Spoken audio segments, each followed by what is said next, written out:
Dubai कैसे चल रहा है फिर? अगर वो टैक्सेस ले ही नहीं रहे तो वो चल कैसे रहा है?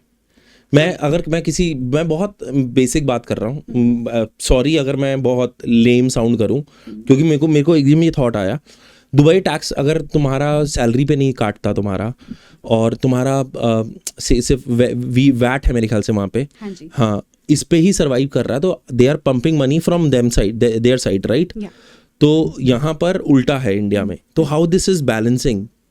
so they are spending and actually I would say they are investing to get a because वहाँ पे जो population थी वो बहुत कम थी. अब जितने भी expats हैं वो वहाँ पे जाके ट्रांसफर हो गए हैं, ठीक है. to which they are attracting people.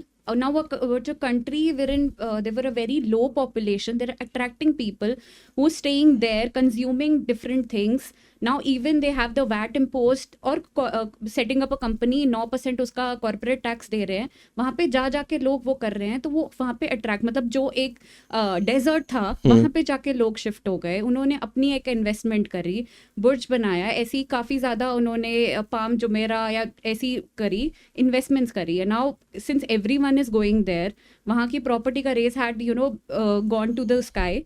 So that's what they have given to their pockets. The I would say His Highness ने वहाँ पे जितनी spend करी, that is like what they're getting that in return, and they are re-spending it. यहाँ पे वो re-spending नहीं हो रहा है, वहाँ पे तो जो भी है, as why I'm emphasizing on transparency, because transparency से हमें इतना ही नहीं पता कि हमने कितना टैक्स हम दे चुके हैं और उसका हो क्या रहा है. Do you think down the line Dubai would impose tax on people जैसे इंडिया में होता है? So I cannot say anything on that or like, but most possibility chances है, because पहले तो corporate tax और VAT भी नहीं था, वो भी I believe 2017 या 19 से हुआ है. तो यहाँ पे अगर इंडियंस और ज़्यादा या फिर एशियंस आई वुड से, क्योंकि पाकिस्तानी बांग्लादेशी सब लोग ही जा रहे हैं, सो अगर एक स्पेसिफाइड इनकम को क्रॉस करता है, सो दे कुड बी कि हो सकता है, but I don't see that, because now the motive is more of attracting talent to the country wherein वहाँ पे अब 200 nationalities हैं approximately. You'll find everyone. You'll find Europeans even moving there. US people, like her nationality के लोग होते हैं वहाँ पे.